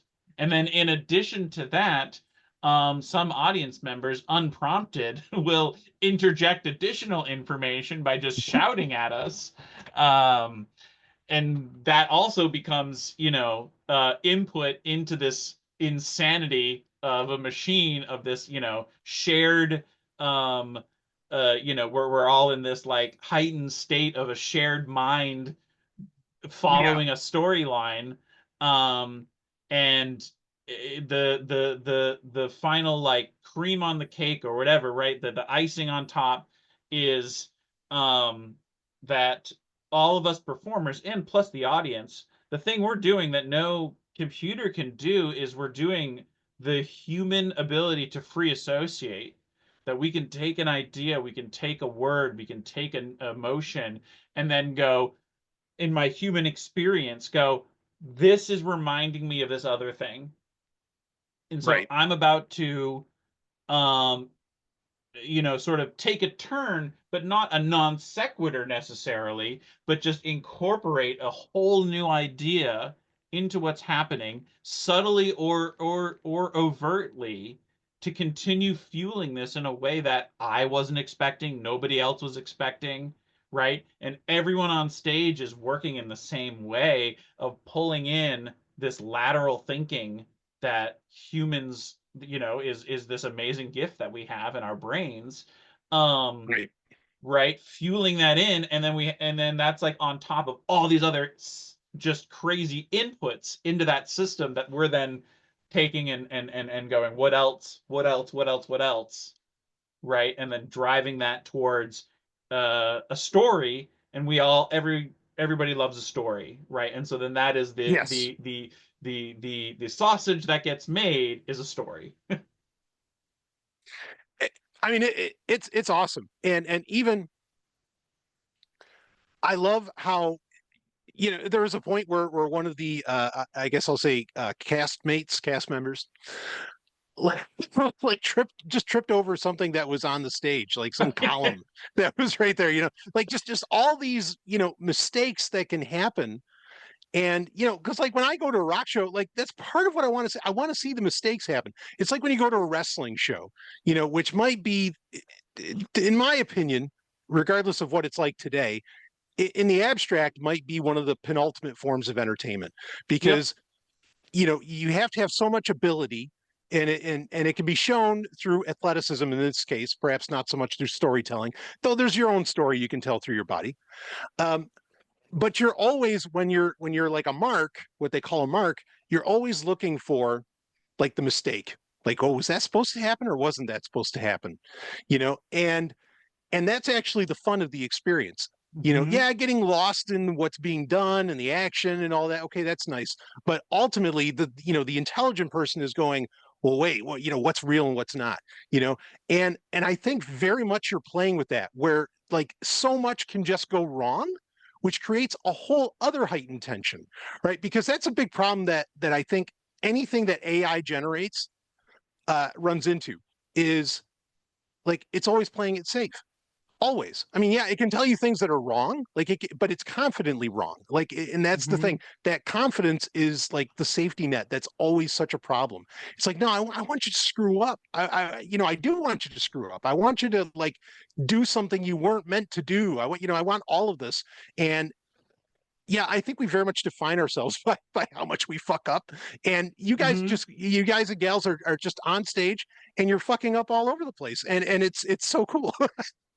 Yeah, you're absolutely right. Like improv in general, right? If you like zoom out slightly to just kind Yes. of improv philosophy, um, the right, nothing is a mistake. Everything that Yeah. happens is just incorporated into the narrative, and some of the Right. best improv you will see is, um, mistake. It's essentially like everything becomes canonical, Hmm. right? Hmm.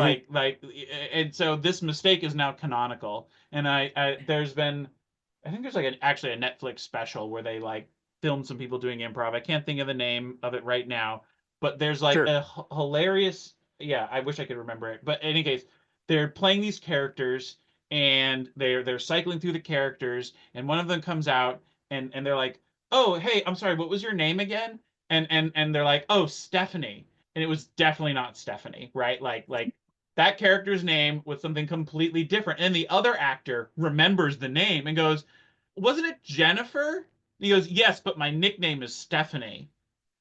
And Aha. and you're like, it's hysterical because they commit to that. They're like, and for the rest of the Right. show, that character is Stephanie Jennifer, right? Like it's a mistake. And in that case, it was a very obvious mistake. And they just went, no, this is a truth. There was not a Right. mistake, right? And so zooming back into like our show of yeah, nothing, everything is true, everything is happening. And by Yeah. adding in this like dice rolling thing where we're like things go wrong sort of purposefully as like a notion of the show that things go wrong for these characters, in addition to the chaos of improv inevitably resulting in a mistake that also just gets fed into the same machine of Right. this is all true.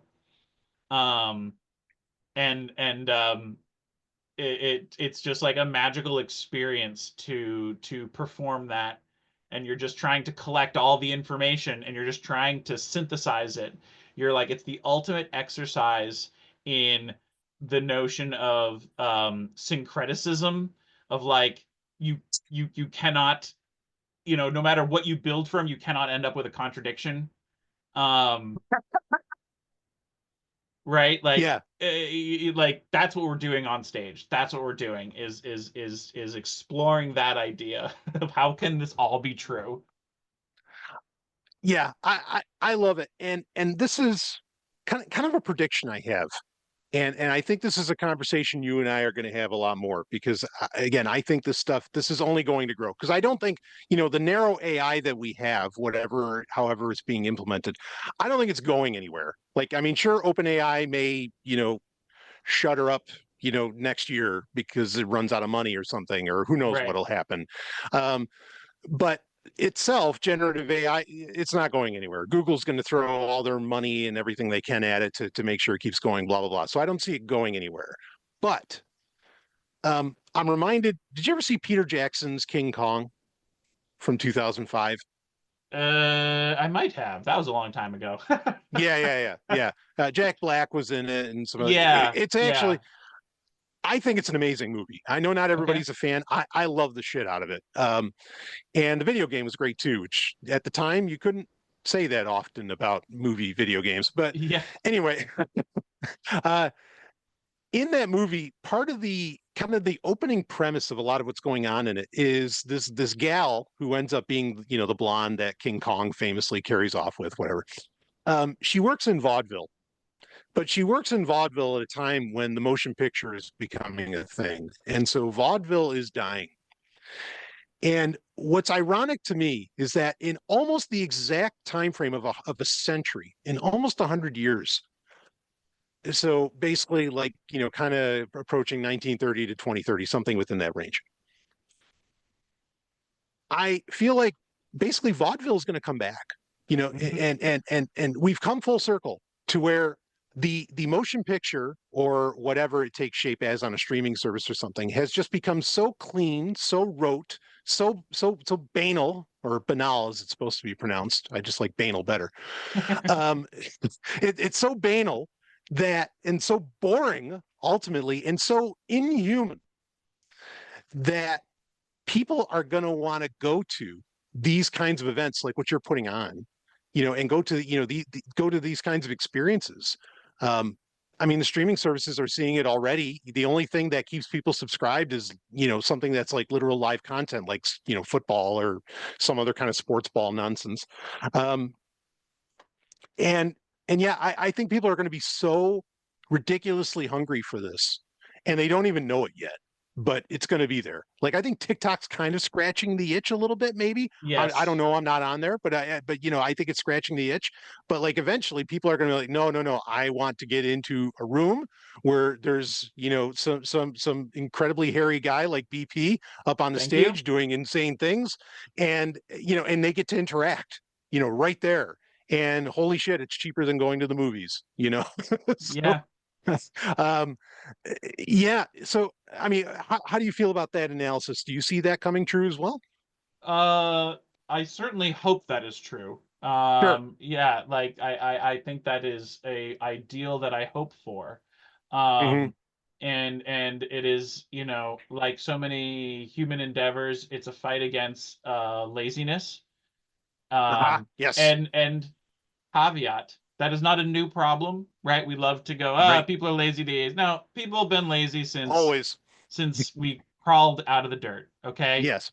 Why did we start building houses? Because we didn't like to dry off in the rain, right? We were fucking lazy. Right? Like it's all an effort to be more lazy. It Yes. is, right? We're just wired that way. It's fine. Yeah. So I'm not saying laziness is a new problem, but that's the thing to overcome for anything is Mhm. people are lazy. Um, I'm a lazy person. How do we get them to realize what they want is live entertainment, Right. right? Like I think yeah, like I think people already realize they're bored with their entertainment. Um, but is it too inconvenient to go the thing that will bring you the endorphins, the happiness, the human connection, all of these things is getting out of your house for 2 hours Yeah. on a Yeah. weeknight, right? Like on a Wednesday night, you are going to be so happy. It's okay that you get to bed 30 minutes late. Like Yeah. Right. genuinely, um, it'll improve your life, right? Like me going out and performing these shows, right? Like my body chemistry, like probably if we were taking blood samples or something, right? Like my vitals would probably, right? Like show just a marked improvement. You'd be like, Yeah. whoa, what super drug are you taking? And you're like, performance and human connection. And look Right. how good I am. Look how, like all these good things are happening. And I think the same is Right on. happening for the audience. Yes. Um, and so it's just like, hey man, get out there, see something. Doesn't have to be my show. Go, like people think of live entertainment and go, Shakespeare? I don't get it. And you're like, Right. dude, there's so much more than that. The only time you've been to a live performance was like a high school play. And Yeah. I mean, go see a high school play. Support local art. No, they can be great. Yeah, so like, Yeah. but if that's all you've ever seen, you haven't scratched the surface. Right. Try out some Right. things, in the same way that you might be like, gosh, I don't know, what kind of concerts would I like? And you might go to a heavy metal concert and go, wasn't my vibe. Guess I'm not into concerts. You go, you understand there are many kinds of concerts, right? Yeah, exactly. There's a lot of different levels to this. Yeah. Right? Like that's like live entertainment, outside of just concerts, right? It's like go find the thing Yeah. you want and you Yeah, I probably think will be fulfilled. no, right on. And I think part of it is like people just don't know. I mean, how many years have you been doing Dorks and Dungeons? That Because it's show been years, specifically, right? yeah, we might be up to like 10 years. Amazing. Man. Yes. Yeah. And you travel like you do multiple venues. Like you're not just in one spot. So Yep.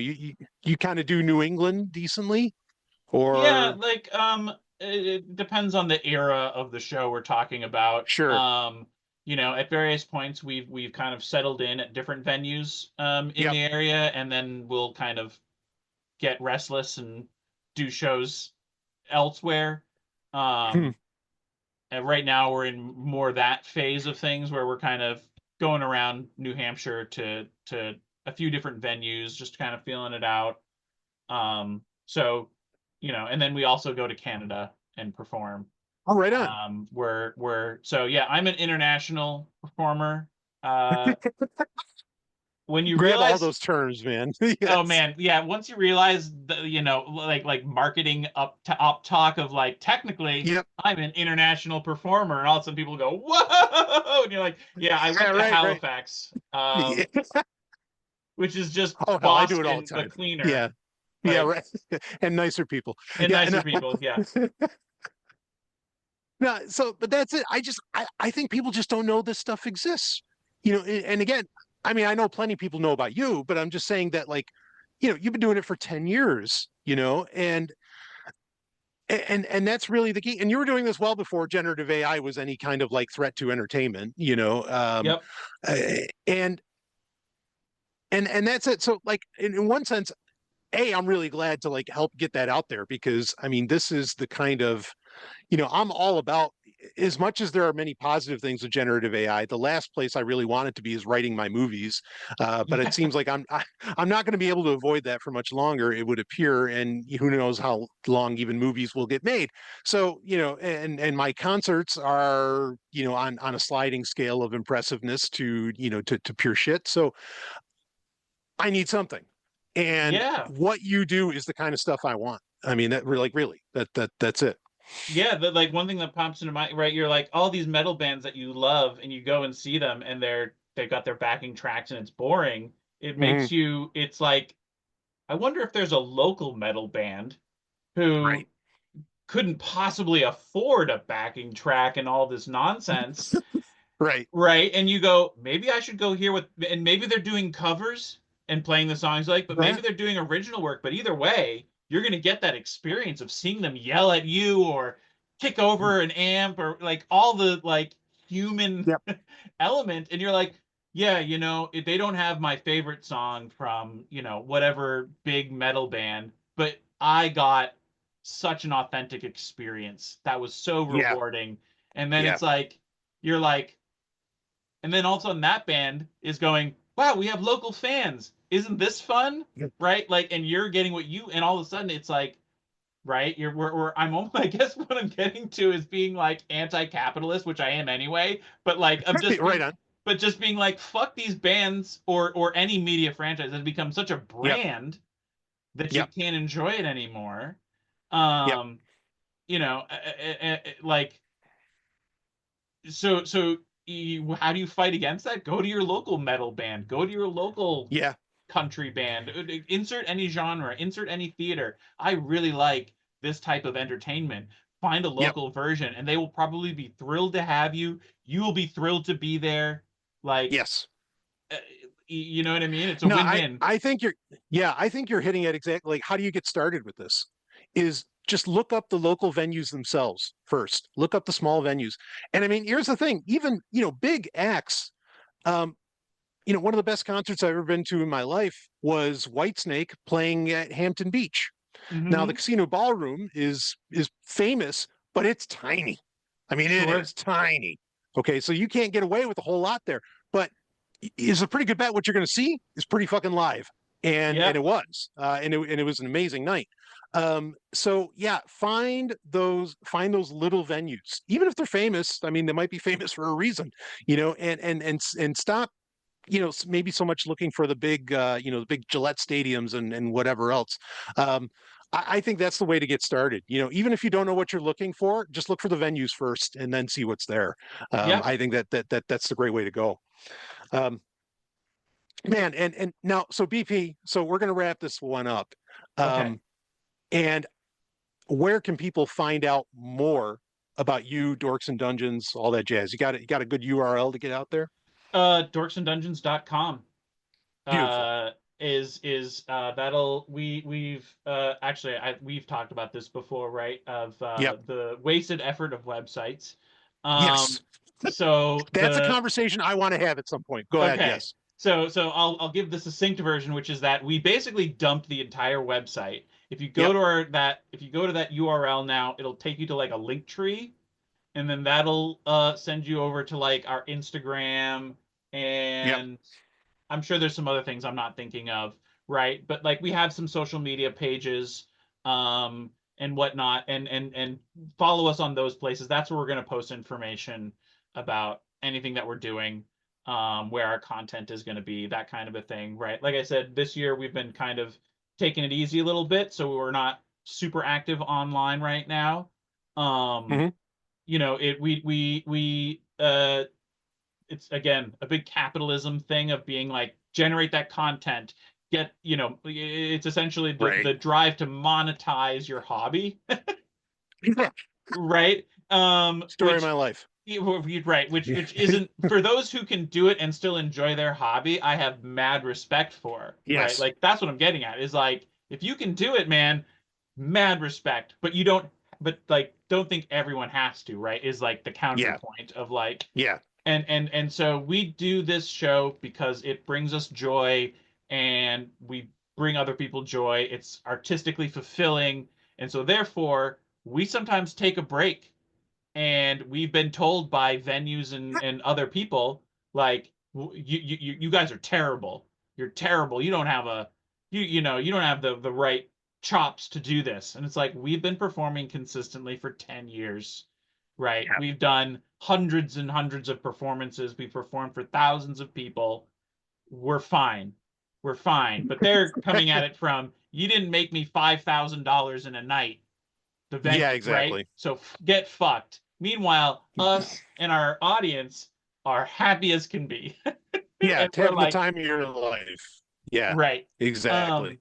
So you can find us online.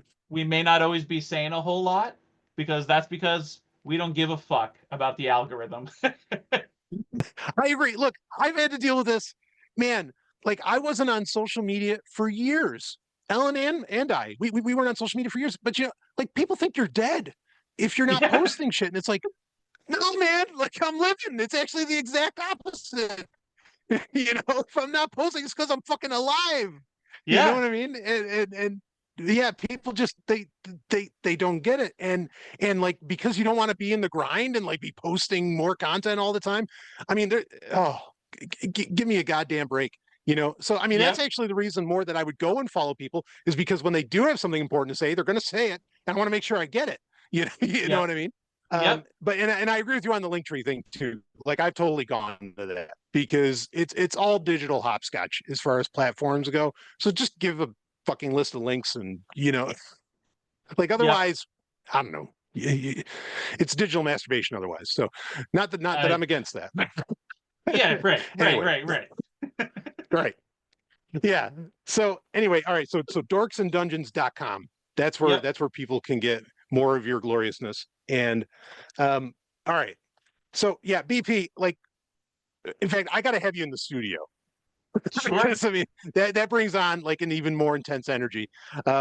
But I love it. You're one of the people where, like, I feel like I can just say anything. Like, it just doesn't fucking matter. And I know it goes vice versa.